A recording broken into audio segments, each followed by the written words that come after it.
Hello, welcome, welcome. We're going to give people a few seconds to come into the room.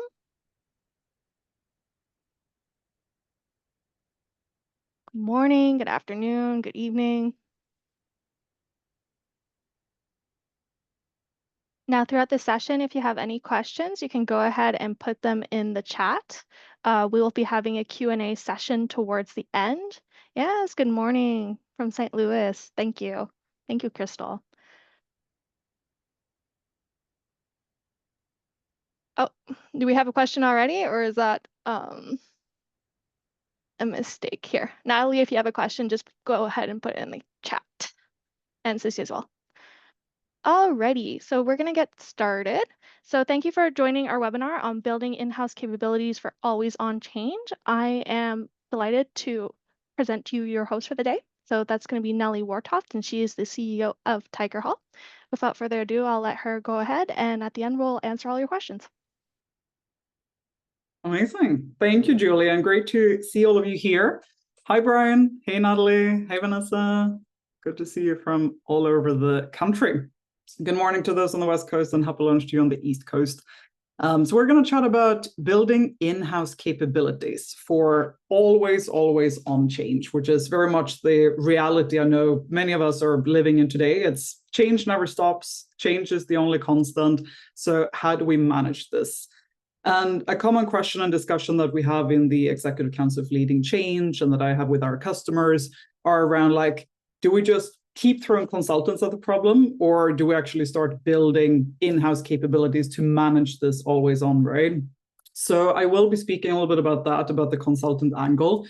In case there are any consultants in the session, I love you too. You're doing a great job. This is nothing personal. It's just looking at how can we start building more of this in-house as opposed to over-relying on consultants, because I think consultants have a great time and place, and there's a great thing for them to do.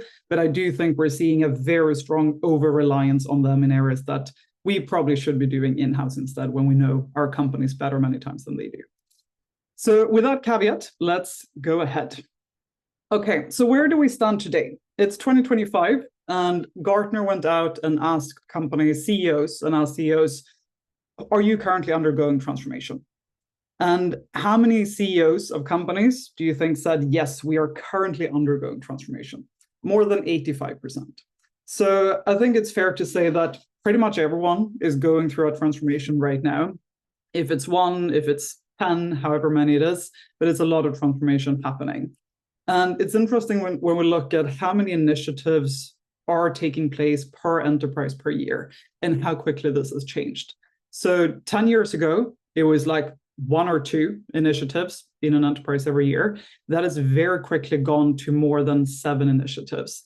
So 2025, it's 7 to 8 as the average. And when we say an initiative, one initiative could be an ERP implementation, another one could be an acquisition, another one can be an operating model change. Then you might have a CEO transition on top of that and some culture changes happening and so many things going on at once.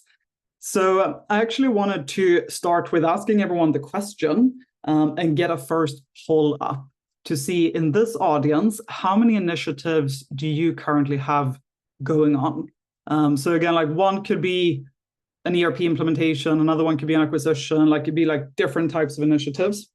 How many do you have going on? And we'll see if Gartner is accurate with the audience. So we currently have about 100 people in this room. So let's see the statistical probability and how it holds up. I like your comment, Stephen. 15% are not fully aware. That's probably one way of looking at it. They should probably be going through a transformation, but they don't know that they are already. Even definitely seeing 8 to 10. Okay, let's see. Okay.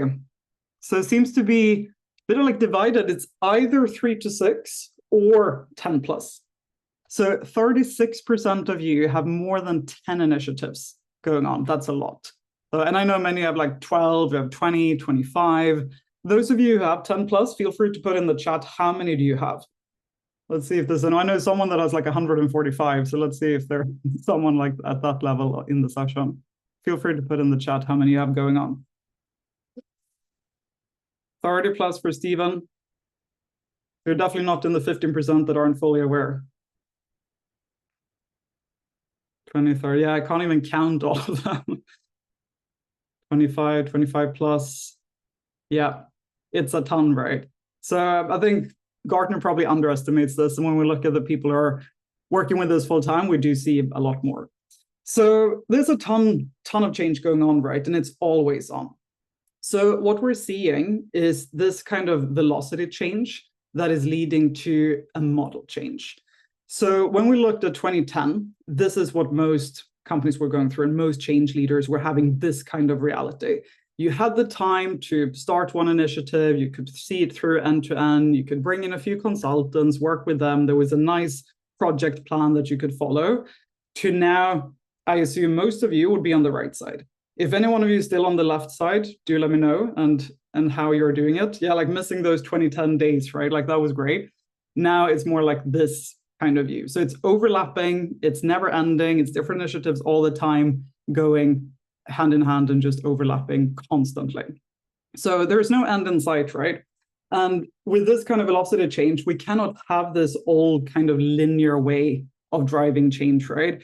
Does any of you have this linear fashion where it's like, okay, you get one more initiative and that equals X more budget in resources or X more headcount, or like, does it add up like that for any of you in a linear fashion, where for every initiative you get more resources? Because I haven't heard of anyone that gets that. Never, says Lindsay. Yeah, so very hard to get this linear one, right? Usually it's like you get 10 initiatives, but you still have the same headcount. And I don't have the data in this deck, but I usually talk about this of how change and transformation teams, they have increased 2% in their team size, while change has increased 944%. So in terms of headcount, resources, we're just nowhere near the amount of expansion in change, right? So 944% increase in change over the last 10 years, and a 2% increase in change and transformation headcount. So the teams are not getting bigger, and the budgets are not getting bigger, and that is what makes this so hard, right? It's all about doing more with less resources. And this is why we're seeing the consulting model, it's not really designed for this non-linear velocity that we're experiencing either, right? It's very much based on a billable hour model. So the more change, the more expensive. It's no scalability in that. Headcount driven profit margins, the answer to doing more is just throw more people at the problem. That's not the way to solve it. And the approach is very much like, let's start and end and have this beautiful project with a launch date. We have a go live on 1st of September, and then we have a stage gate, and then we have an end. And like, you think you have this time of seeing everything through end to end. And I think the biggest problem with that old legacy model is there is no compounding effects. There is no compounding effect of the more you do, the better everything else gets. And it doesn't get better over time. It's just linear. And it just gets, you need to do more and more and more of the same. So there is no compounding effect where you can actually benefit from this increase in velocity. And that's what we're going to talk about today, is how do we benefit of the compounding effects when we have more and more change? How can we create network effects that make every change better as we go? So this is hard. And the problems that we're seeing with this kind of model, right? It's slow pace. So the speed and the pace of change is just much higher than that kind of model can keep up with. The cost model, the linear, like you keep adding headcount, keep adding billable hours, and it just gets more and more, which is hard to keep up with when it's 30 plus or 100 plus initiatives, right? And then most of all, this intelligence model, which is what we're going to spend most of the time talking about today. So you should have the insights, the visibility, the data that you're getting from all of these changes. They should compound over time. And if there's only one takeaway that you have from this session today, please let that be it. Just how do you compound intelligence? That's the number one thing to make this work at very high velocity and large scale. So this is what we're seeing. So AI is coming for everyone, and consultants are doomed. This is the way media is portraying it, and I don't believe in either or. I don't think they're going to die. I don't think they're going to thrive. It's probably going to be somewhere in between. But there's definitely a big model change coming here. And this is also why we're seeing this rise in the transformation office. So many that I'm talking to right now, and many of our like Tigerhall customers and so on, are very new in building their transformation office. So many that we're starting working with now have started their transformation office in the last like 1 or 2 years. So this rise is, I believe, this is not proven, but I believe this is in direct response to a desire to decrease reliance on external consultants. So when we look just in 2022, at the start of the pandemic, around that time, it was 10 to 20% of companies that had a transformation office. Today, we're at about 50%, so half of companies have it. And there's, again, Gartner data that projects that by 2027, it's going to be 70% of companies that have a transformation office. So we're seeing more and more companies standing these functions up and building these teams very much in response to the amount of change, because it's just with a linear model, throwing more external consultants on the problem is not going to help, right? So I think this is an interesting data point that 68% of companies actually plan to significantly reduce their consulting spend in the next 5 years. And that is very much going into building these internal transformation offices as well. I spoke with the head of transformation for a global energy company, and he said that they are spending 1.35 billion, not million, billion on consultants every year. So he was fighting right now to try and get, how do we get just 100 million, just give me 100 million of the 1.35 billion, right? And let me build my transformation office. So there's definitely a lot of budget and money going into this, and companies are realizing that it's not necessarily helping success rates, it's not making it better, it's just being this linear scale of more and more money going out, but not possible to handle that amount of change with just more and more external spend. So there are more transformation teams being built and more transformation offices being stood up. And I think what's interesting is that I see a lot of these right now being stood up in very legacy companies, like companies who've been around for 100 years. So for 100 years, they haven't had any kind of change in transformation function, but now they're just starting it. For example, I spoke with the chief transformation officer of a Japanese bank a couple of weeks ago, and he started this office a year ago, so 2024. He already has 100 headcount. 100 headcount in the transformation office in 12 months. He's basically been running a recruitment agency for 12 months. And this is a large Japanese bank, tens of thousands of employees. And that was the first time they've had a transformation office. I also spoke with one of the large CPG companies. They're like classic legacy American CPG. First time, they've been around for 130 years, and now they're just starting to build their transformation office. Similar, a New York insurance company, been around for 150 years. Now they're just starting their transformation office. So everyone is in this journey right now of like starting the teams and building them up, which I think is absolutely fascinating and very much a response to what we're seeing happening from a change perspective. And of course, COVID was a big driver of this. AI is and will continue to be a very big driver of this. So we'll see more and more of this coming as well, I think. Japanese bank, I'm not sure I can share Tamara, but I can probably ping you separately afterwards. Ahmed, yeah, absolutely can share the data after as well. Sandra, yeah, this graph is from Gartner. So this is Gartner data as well, both the 68% and the transformation office is both Gartner data.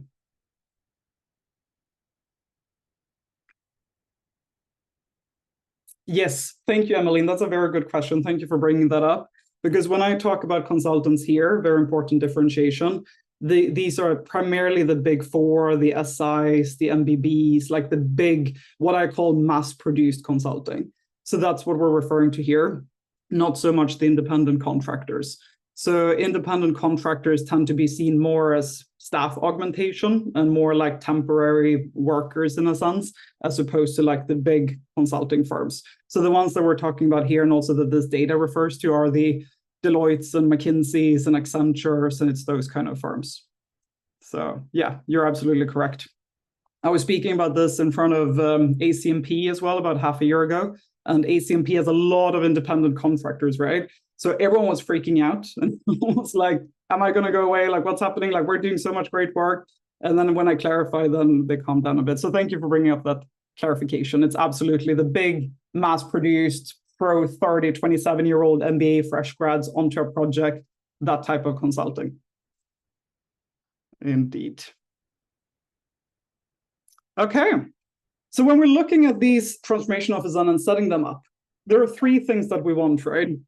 And to solve for those problems, we cannot just do big mass-produced consulting anymore. We want to be faster. So market speed and being able to adjust to everything that is happening around us and happening in the market, having that agility, that's the number one thing we want.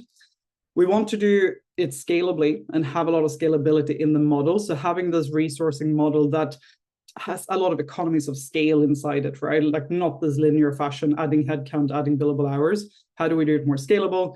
And then most importantly, the compounding intelligence. So everything that we learn over time, all the insights, all the visibility, that should increase both speed and drive scalability over time. So second poll, if we can bring this up, which is the hardest of these? If we think about what you're doing in your work right now, change and transformation, which do you find hardest to build internal capabilities around? Is it hard to build for scalability, hard to build for speed, intelligence, all of the above, or maybe none of the above? Maybe you've nailed all of it, and I would love to see that too.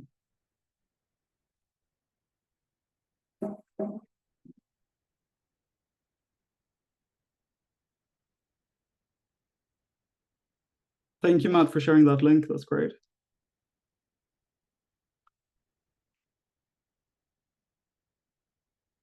And we now have almost 130 people in the room, so even better statistical probability than we had 100. And this is interesting.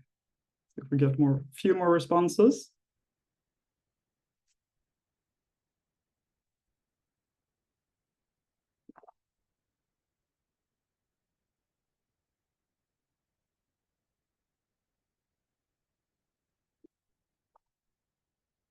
Okay, so more than half of you, 54%, are saying all of the above. Hard to build capabilities around speed. How do we move faster? Around scalability and around intelligence. Well, the great news is that you're in a great place, because this is exactly what we're going to talk about, is how do we build all of these three. So, okay, let's dive into it. Because if 100% of you said none of the above, then we could have just ended the webinar now and I would have given you 45 minutes back of your life. But let's see how we can solve it instead. Okay, so building in-house capabilities for these always on changes, I call this the compounding transformation office model. So when I talk about this, it's about how do we build something that is compounding over time, that gets faster and faster for every initiative, that has network effects, and that actually grows to build more effective over time. So this is not do A, then do B, then do C, right? This is not a linear fashion. This is how do we make sure that all the work that we're doing, which in the beginning to a large extent will be the same, but how do we take the work that we're doing and feed that in a way that makes us faster over time so that we can get to that scalability with the very tiny and small teams that we have. And this is a model that I've built around most of our customers that are 2 to 5 person teams. So this is not built for the Japanese bank that has 100 people, right? Like they would be very good, well off using this as well.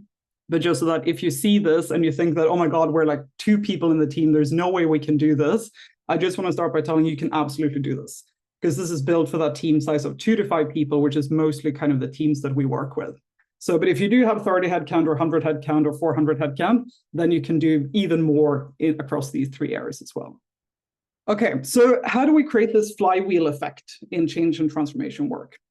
Let's start with looking at intelligence. So the way that I look at intelligence is basically how well can you run your initiative? What's the quality of the initiatives, right? How do we avoid chaos? And there are 3 parts when we think of intelligence that we want to look at. So the first one is enterprise performance data. That's one part of the intelligence that helps you get faster and scale over time. Second being the historical initiative data. This is the one I think is most missed out on, that I see the fewest teams doing, and probably the one that I would recommend you start right away in case you aren't doing it. And the third is transformation response data, which is also extremely critical to be able to run faster. And with this entire flywheel effect, what I'm going to keep coming back to is how one thing feeds the other. And this is why it's a wheel. This is why it's a circular motion. And this is why it creates that flywheel effect over time. Because you cannot go fast if you don't have intelligence. And this is very, very important. You cannot go fast if you don't have the right data, the right knowledge behind you. And if you don't go fast, you cannot reach scalability. And if you don't have scalability, you cannot get the intelligence.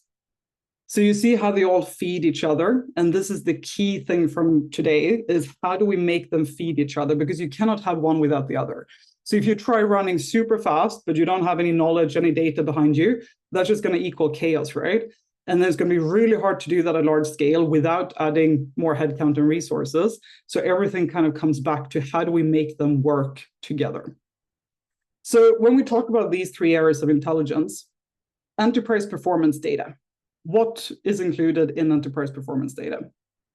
We have data across ERP, so everything around our financial knowledge, money, products, everything that goes around the company. HRIS is our people data, CRM is our customer data. So those are the three kind of backbones of most enterprises, right? So we want to make sure that we know we have the right information about money, about people, and about customers. Because most enterprise and transformation initiatives that you work on should hopefully touch at least one or two of them, if not all of them. So those are the first three kind of cornerstones that you want to tap into. And then we have the Microsoft Graph. Anyone has access to Microsoft Graph data? Just put like a yes or no in the chat. No?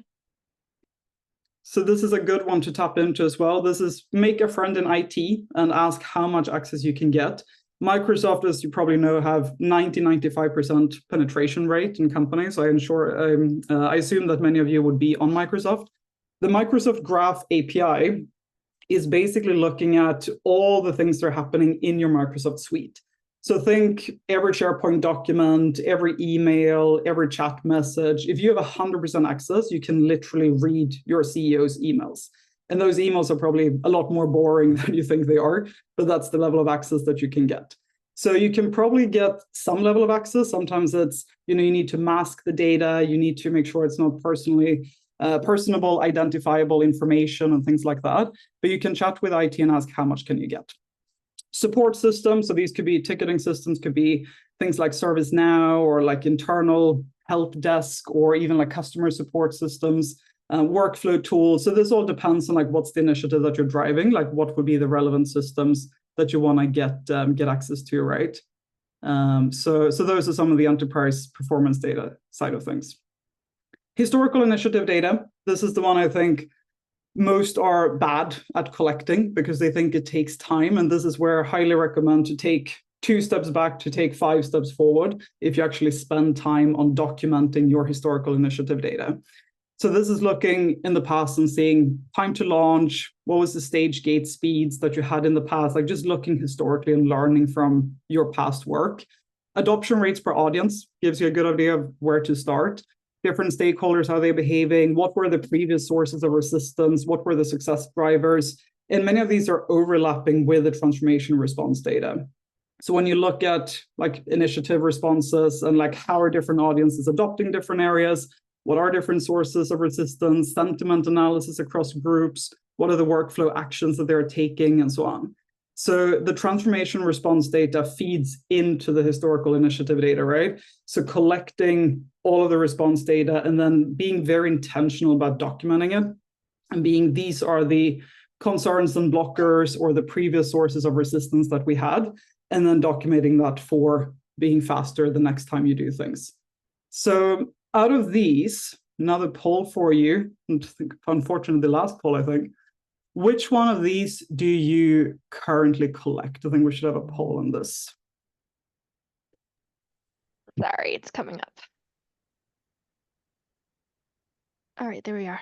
Thank you, Julie. So which intelligence are you currently collecting? You can also select all of the above or none of the above between these 3 buckets. And not only have access to, but which are you actively collecting and getting your hands on?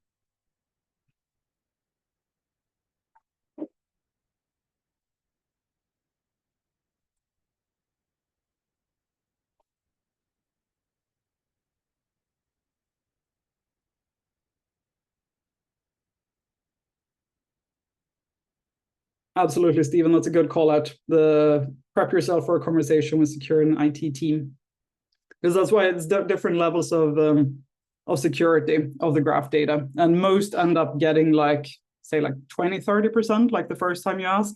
And of course, depending on the usage, but it definitely will need to be masked and PII secure and things like that. So happy to share some of like the right like answers and questions that you can do as well.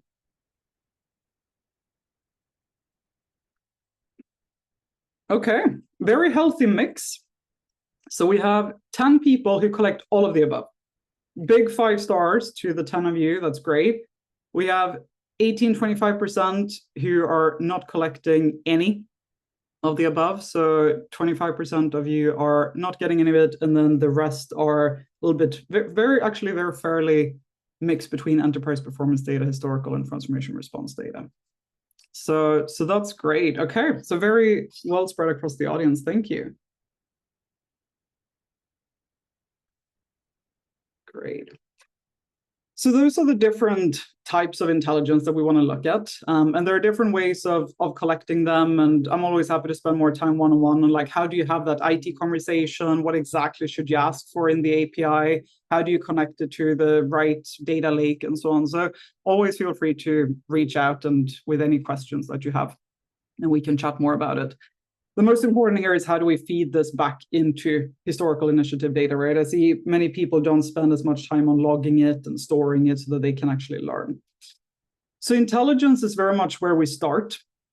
Then coming back to our flywheel, this is what then allows us to go fast.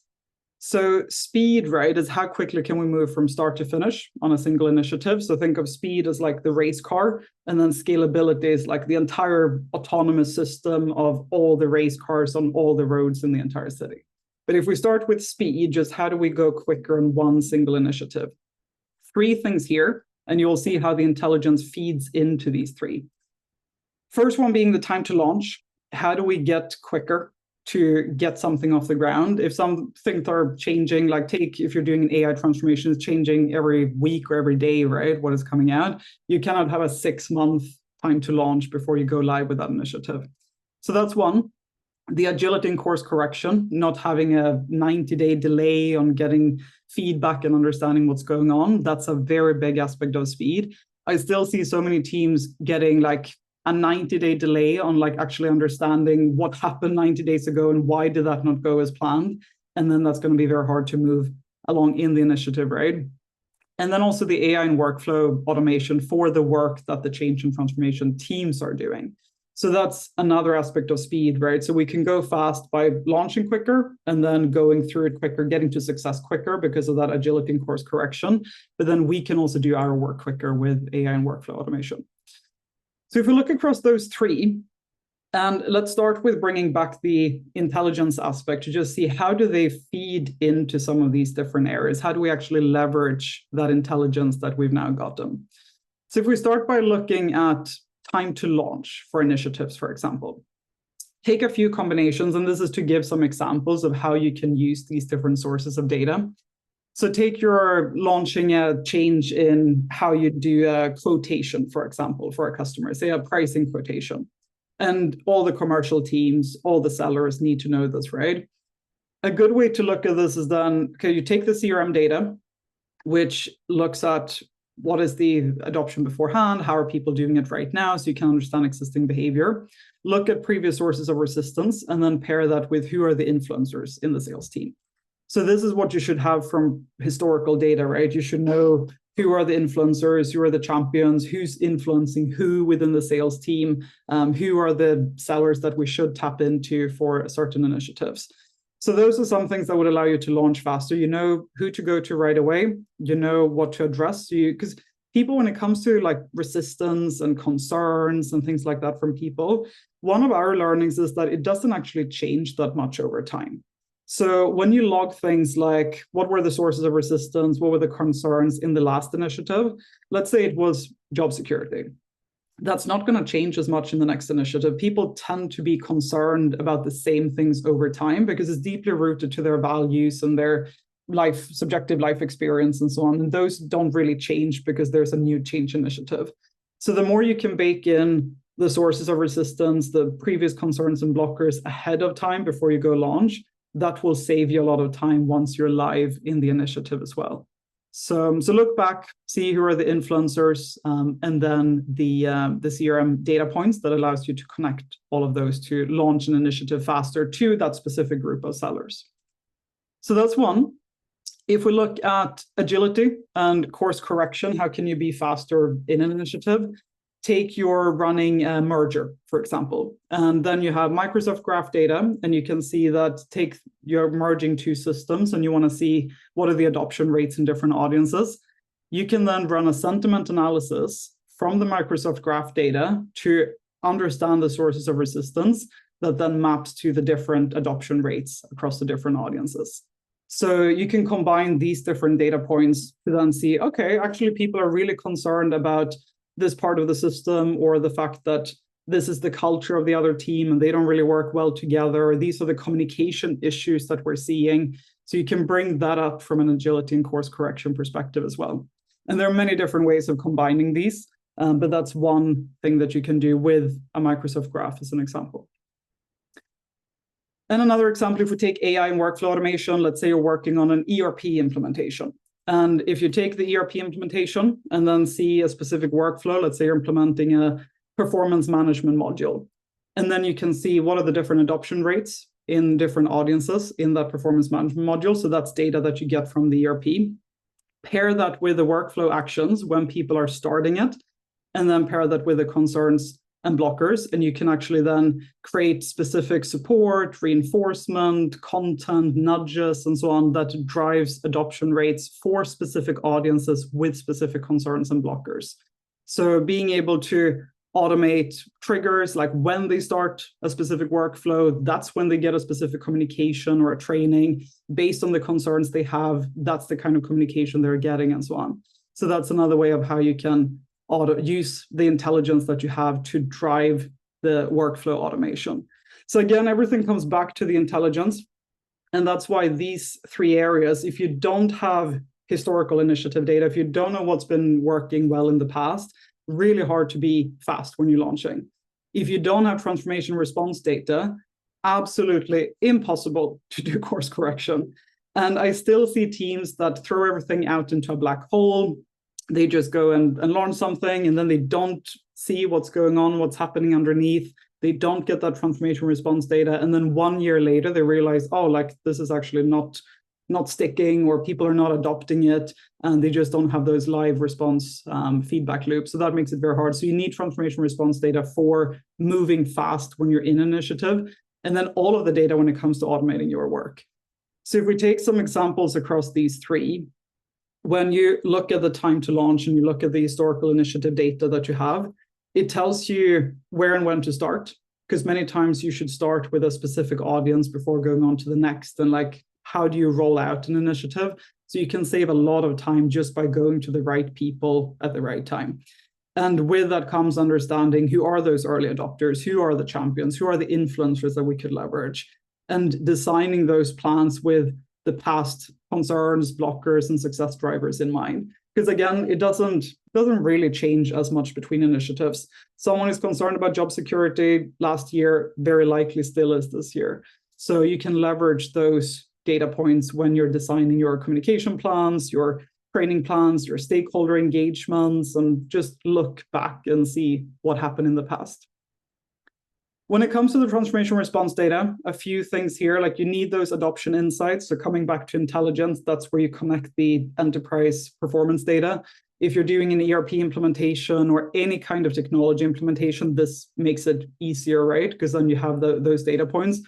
Harder if you're doing a cultural transformation. It's really hard to see, like, are we adopting the culture? And then you kind of need to rely on 360-degree feedback and surveys and other tools. But like around like 60-70% tends to be technology many times. And then you would have these live adoption insights. Sentiment analysis, very key. And you can very easily get this with the help of AI today, right? So if you have Microsoft Graph data, if you have engagement data, interactions, get that sentiment analysis in place and have it updating live. So not just collect everything and then get an audit, but like, how do you get that live happening all the time? And two-way feedback loops. Still so many that do things without seeing how are people responding, what's happening on the ground. And a two-way feedback loop is not hey, this is our email. Send us an email if you have any questions in 90 days. That's not a two-way feedback loop. A two-way feedback loop is allowing people to respond in the moment that you engage with them. So live in-person interaction, of course, great. Hard to do that at very large scale. So how do you emulate that kind of live interaction through Microsoft Teams, through our communication, through the training that you host, through your stakeholder engagement, and having that two-way on all the time? Very key. And then when it comes to AI and workflow automation, where I see a lot of change, especially change management, but also transformation teams spend a lot of time where AI and workflow automation can take a big part of that away, is personalizing content. How do you personalize this to different audiences, localize it to different geographies and regions? Very good use case for AI. How do we automate the delivery? So again, coming back to that example of where you have an ERP implementation, for example, you have the workflow data, someone starts a specific workflow, and then when they start that, that's when the communications and training get triggered. I still see way too many delivering all the training in January, and then someone is starting that workflow in August, and there is zero chance of them remembering what actually happened in January. So the timing, if there is one thing that we've learned over the last 6 years of doing this, is how much the timing matters. And if you can nail the timing of getting the right message to the right person in the right place at the right time, that time aspect is 10x plus your adoption. So that's how you really drive adoption and engagement, is catching people at the right time. And you cannot do that without leveraging data points and workflow actions, because you cannot sit and literally DMing everyone that someone is taking a certain action. So this is where automation comes in and is very, very helpful. And the same with feedback gathering, another really good use case for AI to collect all of the feedback, produce sentiment analysis, spot trends, patterns that are impossible to see as a human being. So everything that has to do with content, delivery, communications, training, the right message at the right time, all of that, there's so much that can be done by AI and automation that saves a lot of time. And then a question I usually get is that, oh, it's so human, we need to engage with the humans, and it's a very human endeavor to do change management. And I fully agree it is. And that's why you should automate a lot of these areas, because you want to spend more time with stakeholders and more time on human efforts. You want to spend more time together with people, in front of people, not less time with human beings. So all of this allows you to actually spend more time with human beings. Because I haven't met anyone who says they want to spend more time with PowerPoint. If there's any of you in the audience that I love spending time with PowerPoint, they're my best friend, please let me know if those of you are out there, but I haven't met anyone so far. So if you want to spend less time on PowerPoint, less time on Excel, less time on all of these Microsoft Office suite, as much as we like Microsoft, then think about where you can automate. And there are so many opportunities to do that around content and all of those areas so that you can spend more time in front of people. Okay, so that is the intelligence that feeds the speed so that we can do things faster when we have access to that data that can feed into our automation, our course correction, and how quickly we can launch.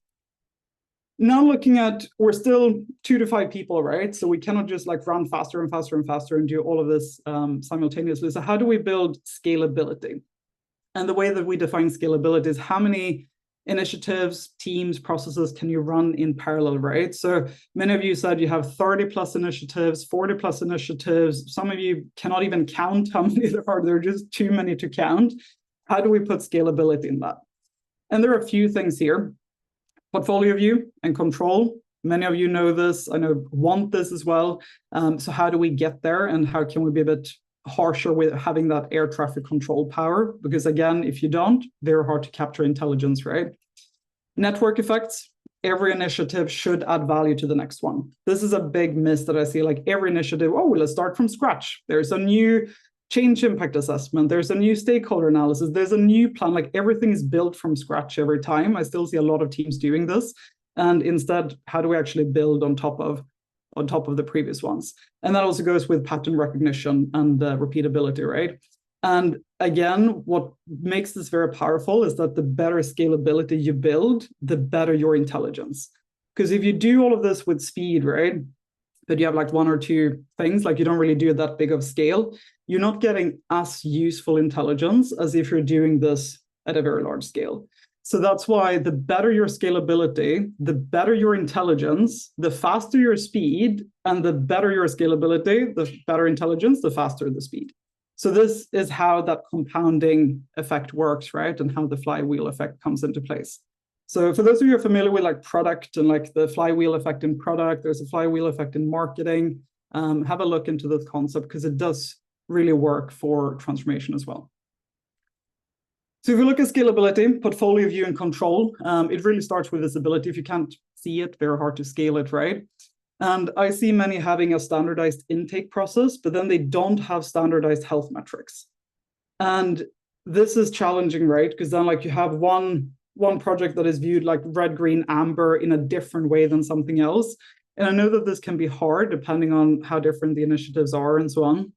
But the more you can standardize not only the intake process, but also the health metrics and how you deem success and how you measure them, that gives you more scalability as well. Because then you don't have to have this lens of every unique initiative and how you need to treat them differently with different stakeholders and so on.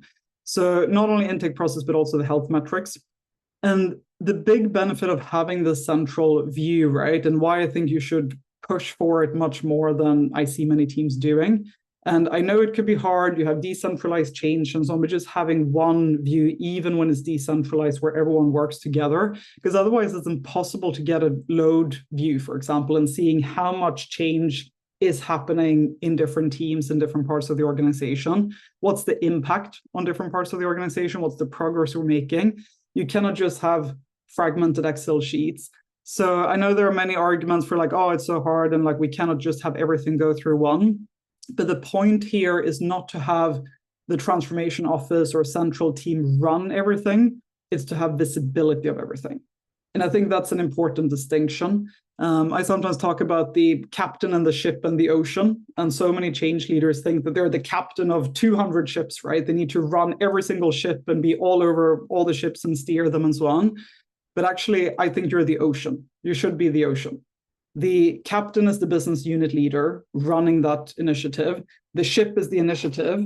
And then think of yourselves as the ocean. You're the ocean to enable these initiatives to happen, right? You should not be the captain that is running 200 ships at the same time in 200 different directions. It's impossible. But being the ocean means you're the one that makes it happen. You're the enabler. And that gives you that enterprise view as well. So as long as you have a view, it doesn't need to be centrally run, but having an overview is very key. And that also comes with connecting all of those data points. So going back to intelligence, having APIs to all of those sources into one data lake that you have access to and not running around with like fragmented Excel sheets in so many different places and having to ask IT for this and then HR for that and someone else for another data point and then cobble it together in a Power BI dashboard, right? That's not really where you want to spend your time. Take all of that time, spend it with IT, push, be assertive, tell people this is what we need, make a business case for why, and make it happen once, and then you can run. Because running from initiative to initiative with all of these different Excel sheets and things in so many different places, that is why we cannot scale. So that is what makes it really hard to scale, is when everything is fragmented, built over and over from once. So I would recommend push hard on this once, make a very concerted effort. And I know teams have done this really well. So if you want introductions to who has nailed this, who has done a really good job in it, I'm happy to connect you with other change leaders who have made this happen as well.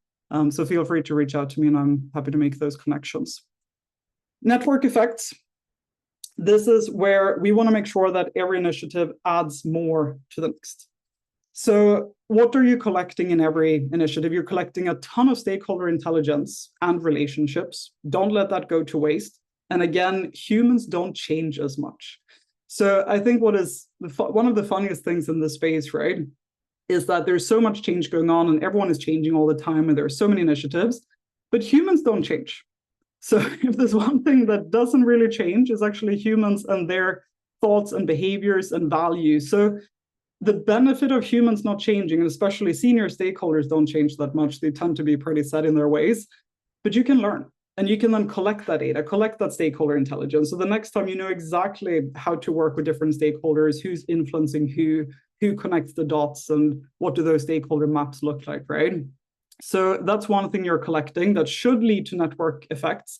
And also in many cases, you would have the same stakeholders being affected by multiple different initiatives, right? So they would be involved in many of your initiatives. So treat them the same across those.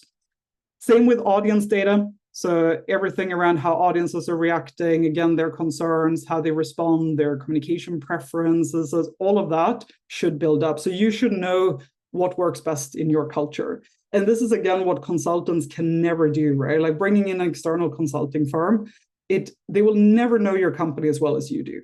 You know your company so much better. You know your culture, you know your stakeholders, you know your audiences, like you know these people.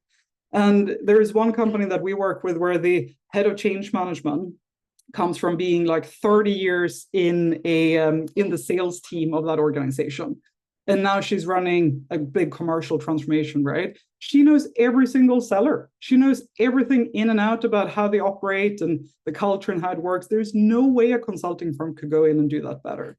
So you have this knowledge, just get it from a data point of view and then trust yourselves that you actually know this and build on it over time. Playbooks, templates, early adopters and champions. Again, humans don't change as much as maybe we want them to do. People who are early adopters tend to be early adopters, like in general, in life many times. Could be difference, of course, how they're affected. Like if someone is affected negatively by a merger and they have a big change in scope, like, yeah, they might not be as early adopters as when they were tasked with rolling out a new AI tool, for example, that they might have been super excited about.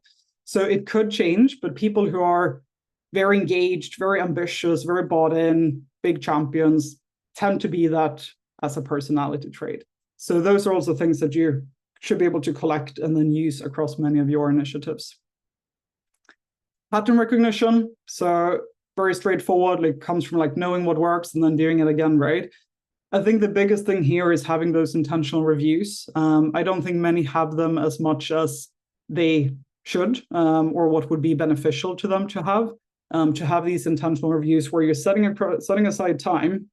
And this is again about taking 3 steps back to take 5 steps forward, right? People think they don't have time, and there is no time to actually document and have that intentional review. But the more you spend time here, the less you have to spend time in the chaos. So there's always going to be work, there's always going to be time, and it's your choice of what work you choose to do and where you choose to spend your time. So the pattern recognition, for example, look across your multiple initiatives, see the patterns, what is happening, collect that, develop a playbook based on the patterns that you're seeing, then refine and fine-tune it, continue to deploy it at large scale, and then review again. So review, review, review. And I know teams who do reviews every 30 days, which I think is great. And having a monthly review, like what worked this month, sitting down for an afternoon together as a team and look at what happened in the last month. I know teams who do annual reviews. I don't think that's enough. I don't think that's enough for the velocity and the number of changes that we're having. So try and find, I would say, 3 to 4 hours a month and take an afternoon together and be very intentional about documentation, about pattern recognition. This is another area where AI can be of very big help, where you can actually take all the data from network effects and everything else, and you can work with that to spot patterns that you might not be able to see as humans as well. So this is again where you can use technology, AI, build out those playbooks, try it again next month, review again, and keep deploying at scale. So this builds immense scalability over time. And if you just think about doing this once a month compared to once a year, you get 12 times faster if you do this once a month in a year. So you build 12 times the scalability, you can move 12 times faster. And this, again, allows you to change where you're spending your time. Because you're always going to spend time. You're always going to work. But like, where do you spend the time? That is what you're deciding. And I think that time is better spent in intentional reviews than running around as a headless chicken and in all the chaos of fragmentation that it otherwise would be. So that's scalability.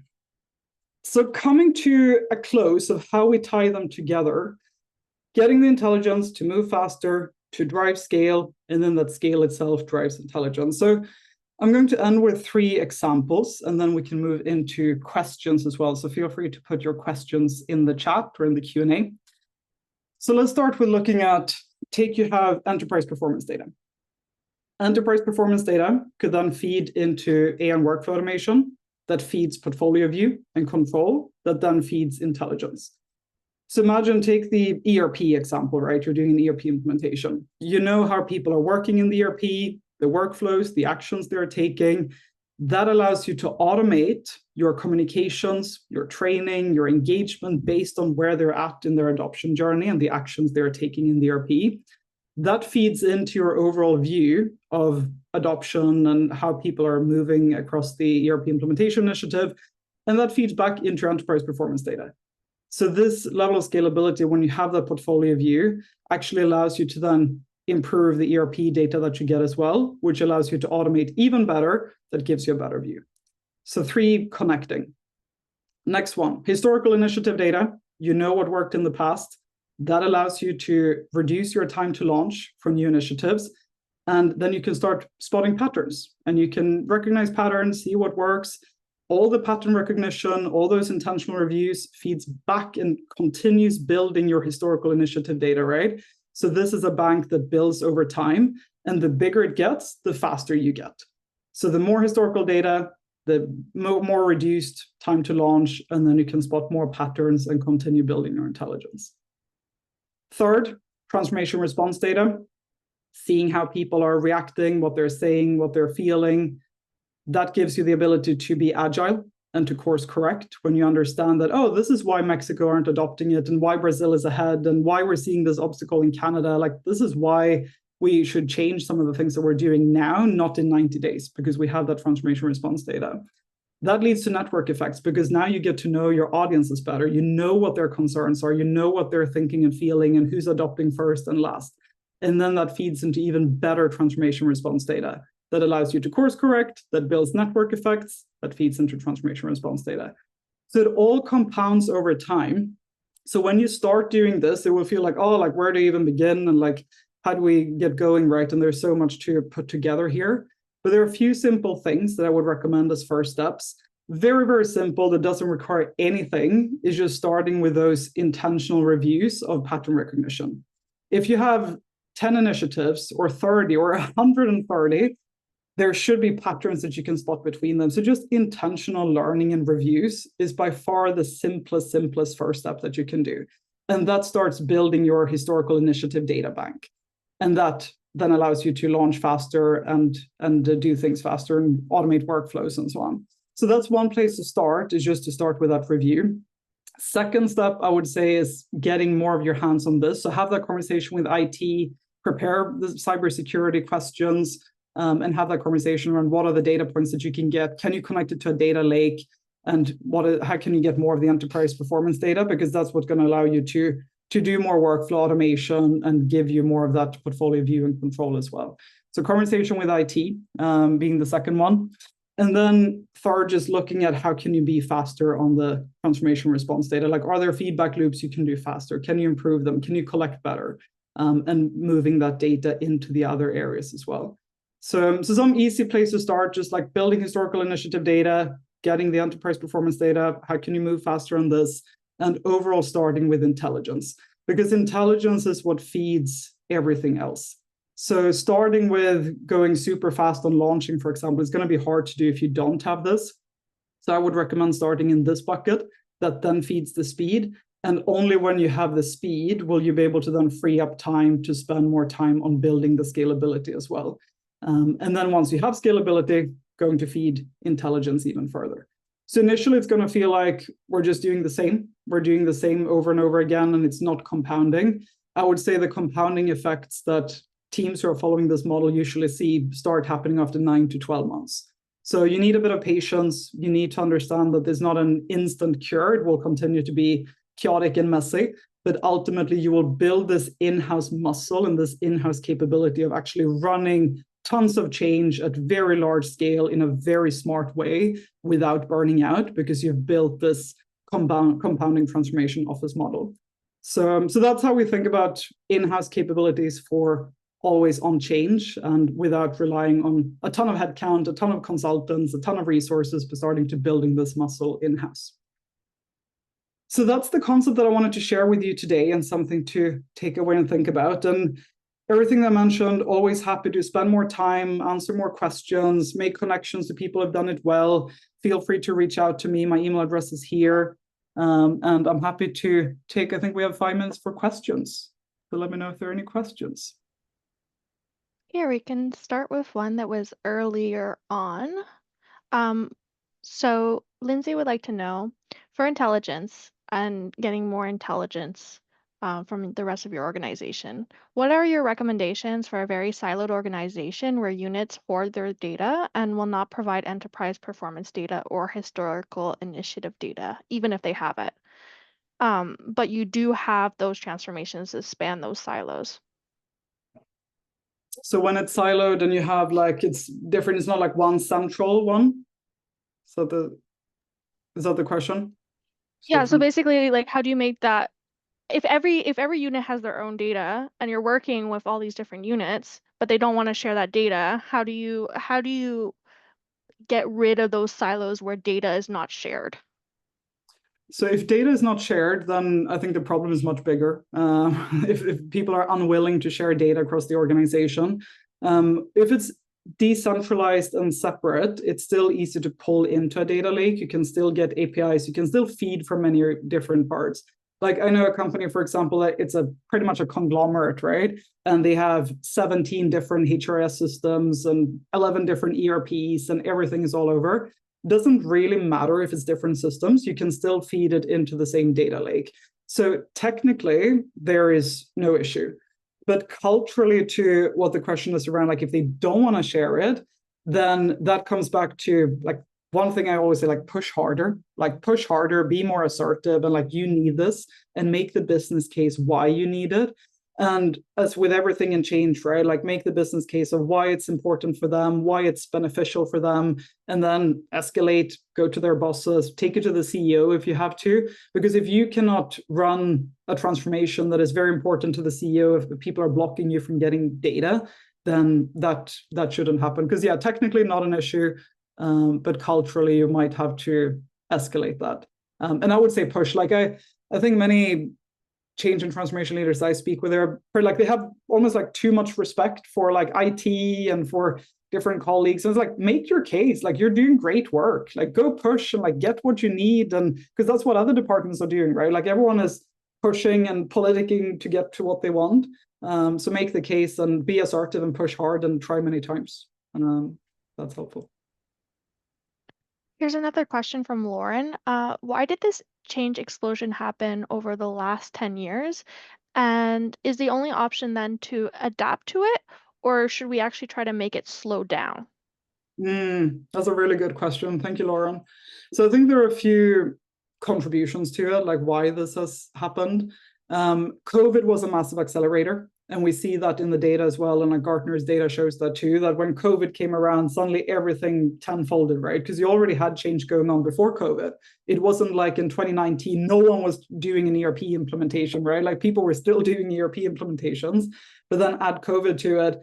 How do we manage everyone working remotely, then people coming back to office, like all of those accelerants that made it different, like a work style and culture that I think then led to a lot of other things, especially from a technology point of view. And now with AI, right, AI will continue to drive change and it's not going to slow down. And I don't really think that we can slow it down because humans are very much wired, like humans are not wired for happiness. This is the biggest misunderstanding. Humans are not wired for happiness. We're wired for progress and continuing to grow as a species and making progress, right? And the way that we view progress is like in a capitalist society is very much how do we grow faster? How do we make more money? How do we do all of these things that technology allows us to do and so on? So I don't think there is such a world as making it slower, unless you move to Bhutan and become a monk, for example, which I also think is a really good option given everything that is going on. But I think it's hard to make it slower. So I think we need to adapt to it, but we need to make a very conscious choice of what changes that we adapt to. And when I look at companies and I see their change portfolios, there are so many of those that are executive ego driven that I think we can entirely cut. So if you're seeing it's too much change going on, it's usually because an executive somewhere goes like, oh, that's my initiative and it's my pet baby and like this is going to lead to my promotion, but it's actually not that helpful for the organization. So I think we should be harsher on like, is this actually for the entire company, or is this your little ego pet project because you have this idea that you want to change something? So that's the difference. And I think the bigger bucket of enterprise-wide transformation and org-wide and worldwide, like take AI. We're not going to stop AI. AI is out in the open. It's connected to the whole internet. It has all the data across the internet. That's not going to go away. But that head of supply chain that has their own promotion project, try and cut it and slow that down.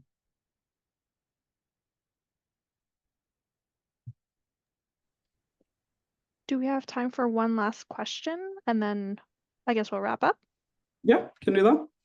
Awesome. So quick question. So at the beginning of the webinar, you were talking about the 944% increase over the last 10 years of change, with change teams having only increased by 2%.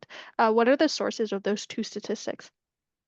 We can find that. It's in one of my other presentations. I need to go back and see the exact source, but it's something we can send afterwards. Perfect.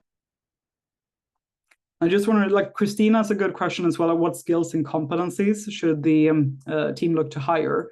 There's a really good podcast on this that I've done. So my podcast called The Only Constant, where I chat with different change and transformation leaders.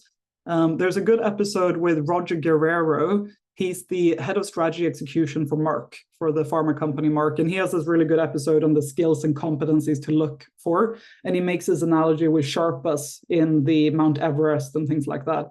So I think that was published in June. So maybe we can share that episode in response to Christina's questions on skills and competencies, because he has a really good answer to it. Oh, thanks, Julie. Great. Okay.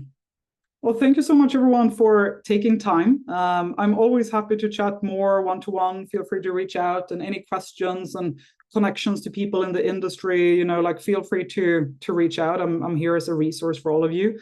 And thank you for taking the time for this hour. I appreciate all of you.